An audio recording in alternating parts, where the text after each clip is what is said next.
Hola a todos. Uh, I want to make a quick video about grammar, and it's important for language learning. Now, I know this is a hot topic, a very debatable topic in the language learning community. It's always talked about. We always have debates about it. Whether you should learn grammar or not. And I don't think the main debate is about whether or not you should learn grammar, but when you should learn grammar. Now, grammar is important because it actually puts the structure of the language together. It is the actual structure of the language itself. So you have to learn the grammar. But the thing is, whether or not you should learn it in the beginning or whether you should learn it in an advanced stage of the learning process. Now, the reason why I am in opposition of learning the grammar of the language at the beginning stages of the language learning process is because it helps to demotivate you from learning the language. And it happens a lot with people who actually take classroom learning, who learn in classrooms, have a professor, static learning of grammar in the classroom demotivates people. You see it all the time. You take a class, Spanish class for example, you know how to conjugate the verbs, you know how to what a past participle is, you know what all the major grammar points, noun, verb, adjective, preterite, subjunctive, you go through all that. And at the end of the class session, you still can't speak the language. The whole purpose of you taking a Spanish class in a college is, or in fact, a school, a high school setting, is for you to learn language. Now, this doesn't happen most of the time because in the worldwide thought, it is required that grammar is taught in the syllabus because it's a way for them to actually measure your progress with the language, with your written ability and your writing and your written ability and your reading ability. But it's not healthy for you to learn how to speak, to verbally communicate with people, or to actually listen to what they're saying. It's not healthy. And actually you're only working on one aspect of the language. Well, actually two aspects of language, and that's reading and writing. And you don't do much of reading and writing until you get in the advanced stages anyway. So basically what you start with is grammar. My buddy on here on YouTube talks about learning a language backwards. Loki, Felix Wong, he talks about learning a language backwards.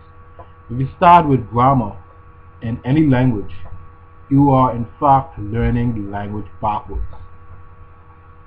Now, what I would suggest for you to start learning languages is that you begin listening to it first. Listening is important even if you don't understand what is going on in the language. You must listen to the language. Now, listening helps you to actually grasp the language. You notice when you first listen to the language for the first time, it's the first time you listen to the language, everything just seems like it's rolling together, like it's speaking so fast, like you can't understand, you don't know where the word starts and ends. It's because your ears is not tuned to the language. Your ears is not tuned to the sound of the language. And this causes you to not pick up on the subtleties of the language. So the first thing I would suggest you to do is to listen to the language constantly. Listen, even if you don't understand everything that's going on, because you won't at the beginning. Just listen. The second thing I would, because let me clarify that. Listening helps you to pick up on the tune of the language, and actually after a while you would notice that the language starts to slow down. You start to pick up on the subtleties of the language, and also you will pick up on the pronunciation of the language. If you're listening to native speakers speak the language, you will get perfect, if not, I wouldn't say perfect, but you will get pretty good pronunciation after you've listened for a certain amount of hours to the language. It'll help your pronunciation very much. Second thing you want to do is whatever chance you get. Now, today I went to a college and I actually got to speak with speakers of Spanish, and I spoke with them in the language. Now, I'm gonna say, like, my Spanish, even though I'm continually progressing in my Spanish, it isn't perfect, and I make mistakes.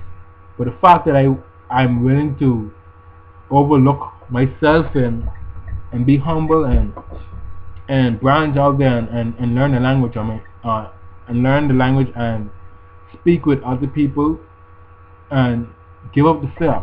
That's one thing you have to do as well. Give up the fear. Don't fear speaking the language. Don't fear speaking the language to strangers. Don't fear speaking the language of native speakers. If one native speaker doesn't want to speak to you, find another. And that's all you do. Now, you must speak the language because you actually, with learning languages, you actually have to learn by doing. This is something that we get this mixed up a lot. You have to learn by doing. It's like learning how to ride a bike. You don't learn how to ride a bike by actually picking up a book and going through the theory, reading about it, and this is what you put your foot on the pedal here, you press the brakes here, you turn here, you do this and do that through a book or by someone else telling you how to do it. You actually learn by doing, and language is like that. You have to learn the language by actually speaking it. Now, this may sound crazy, but that's the bottom line fact. Like, you have to learn by speaking. You have to learn by actually doing. So whenever you have the chance, you actually use sites such as LiveMocha, ShareTalk.com. You can actually use sites for listening like iTunes or Viki.net or VIKI, or you can actually find people on Skype to Skype it and set up a time with them to talk with them. Now, that's the second thing. First thing is listening. The second thing is speaking. Then comes the reading and writing. Reading and writing is important because you have to actually be able to communicate in other ways other than speaking, right? And like a lot of native speakers, for example, if a native speaker hasn't been formally educated, they'll know how to learn the language. They'll know how to speak the language, rather, but they won't know how the grammar works, and they won't know, like, when they write a story, they'll be all mixed up. I was talking to a professor recently, and he's telling me, like, he have a lot of students in the Spanish language program who actually are descendants of people who speak the language. So they themselves speak the language, but they're coming into a classroom and they can't even write on an essay in the language. This is Spanish. They can't write an essay in the language because their writing skills are bad, and also their grammar skills are bad. Now, you will be able to speak the language and listen and understand the language clearly, and this happens in native speakers. But you have to be able to practice writing in the language, and you also have to practice reading the language. Reading helps you to identify the aspects of grammar, and also helps you to enjoy the language with books and other readings that you would probably like. And then comes the grammar. Your grammar is probably mixed up in reading and writing, but in fact, the fact of the matter is you have to do it kind of last. Even if you say you get to a intermediate level in the language before you start learning the grammar, that'll be good too. Like for example, if you begin the language, start listening and speaking as much as you can in the language. And then as you progress along, you can actually go back to the grammatical points, and make your corrections and with your own speaking abilities. Now, you won't even need as much help with the grammar, because if you're constantly speaking it to someone and obviously they're not correcting you with your language, your grammar is intact. You keep on hearing the language over and over again, and certain words and phrases kind of stick. So those grammatical skills you get by actually doing. Other grammatical skills, the very formal and kind of intellectual kind of learning comes by learning the grammar. So yeah, basically, if you want to learn a language, you have to actually learn how to speak it and listen to it before you actually learn the grammar.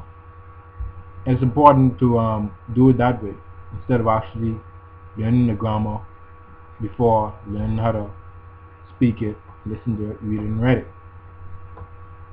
And it also helps for your motivation as well.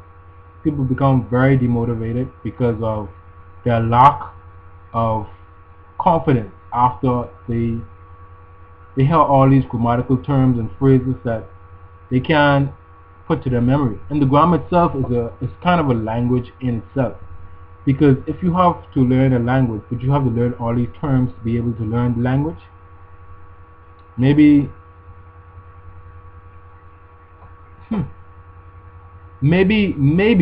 for some people it does work.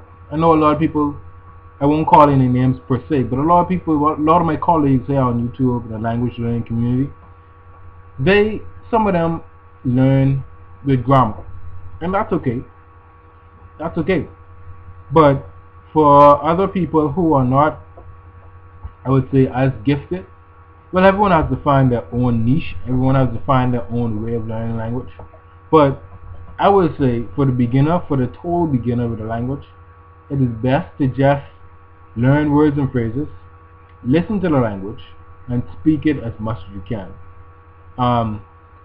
I use Mill as my primary source of language learning materials.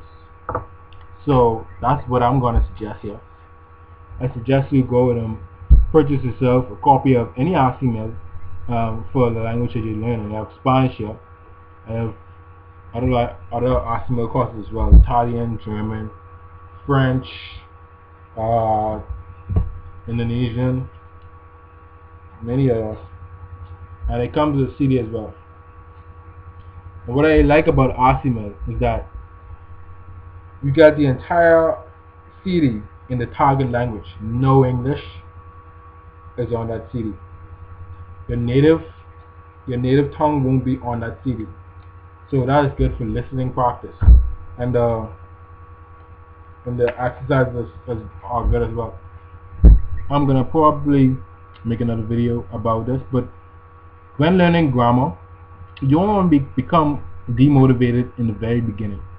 And the grammar is such that it has that potential. It has the potential to become demotivating. So my suggestion is, have fun with the language. Listen to whatever you want to listen to in the target language. Speak as much as you can. I'm going to put some very good links in the video description. And when you start reading and writing, you'll be able to tackle the grammar as you go along. Don't stress yourself out. That's the main point I'm trying to get at. If you have fun learning grammar, go ahead, but don't let it stop you from actually learning the language. That's what the point of the matter is. That's the goal, to learn the language. Alright, so thank you very much for watching my video today, and I hope that you have much success in the language learning journey. Ta-da!